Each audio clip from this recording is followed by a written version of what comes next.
కళ్ళు తెరిచి తుమ్మితే కనుగుడ్లు బయటకు వస్తాయి అని చాలామంది అంటూ ఉంటారు. అందుకే మనం తుమ్మే సమయంలో ఆటోమేటిక్గా కళ్ళు మూసుకుని తుమ్ముతాం. అయితే కళ్ళు తెరిచి తుమ్మితే కనుగుడ్లు బయటకు వస్తాయో రావో తెలుసుకునే ముందు అసలు తుమ్ములు ఎందుకు వస్తాయో తెలుసుకుందాం. కొందరికి జలుబు వల్ల తుమ్ములు వస్తూ ఉంటాయి. మరికొందరికి బయటి పదార్థాలు ముక్కు రంధ్రాల్లోనికి వెళ్ళినప్పుడు ముక్కు జిల్లపెడుతుంది. తుమ్ము వచ్చినప్పుడు కడుపు, రొమ్ము, డయాఫ్రమ్, స్వరపేటిక, గొంతు వెనుక భాగం, కళ్ళు ఇవన్నీ పనిచేస్తాయి. ఇవన్నీ కలిసి బయట నుండి శరీరంలోకి వెళ్ళిన పదార్థాలను తుమ్ము ద్వారా బయటకి పంపుతాయి. అయితే కొంతమంది ఆగకుండా కంటిన్యూస్గా 10 తుమ్ములను తుమ్ముతారు.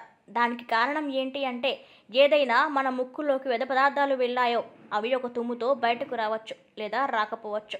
ఒకవేళ రాలేదు అంటే మాత్రం వరుస పెట్టి తుమ్ములు వస్తూనే ఉంటాయని ఆరోగ్య నిపుణులు సూచిస్తున్నారు. ఇదిలా ఉంటే తుమ్మేటప్పుడు కళ్ళు మూసుకోకపోతే ఏమవుతుంది? నిజంగానే కనుగుడ్లు బయటకు వస్తాయా? అందులో ఉన్న నిజమెంత? దీని గురించి తెలుసుకుందాం.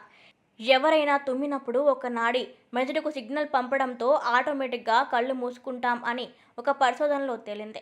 అయితే అలా కళ్ళు మూసుకోవడం మంచిదేనట. ఎందుకంటే తుమ్మినప్పుడు ముక్కు నుంచి వచ్చే బ్యాక్టీరియా, వైరస్లు కళ్ళలోకి వెళ్లకుండా ఉంటాయట.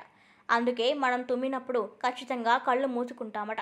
అయితే దాదాపుగా చాలా తక్కువ మంది మాత్రమే కళ్ళు తెరిచి తుమ్మగలరు. కళ్ళకు, ముక్కుకు డైరెక్ట్గా సంబంధం ఉండదు అని పరిశోధకులు గుర్తించారు. తుమ్ము ఎంత వేగంగా వచ్చినా కళ్ళు మాత్రం బయటపడవు. ఎందుకంటే కళ్ళు 6 రకాల ఎక్స్ట్రా ఓక్యులర్ కండరాలతో నిర్మాణమవుతాయి.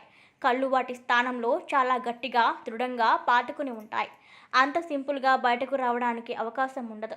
ఇంకో విషయం ఏమిటి అంటే తుమ్మే సమయంలో ఎంత తెరిచి ఉంచినా ఖచ్చితంగా మనం కళ్ళు ఆటోమేటిక్గా మెదడు ఆదేశానుసారం మూసుకుపోతాయి అని తేలింది. జలుబు అనేది సాధారణంగా వారం లేదా 10 రోజుల వరకు ఉంటుంది.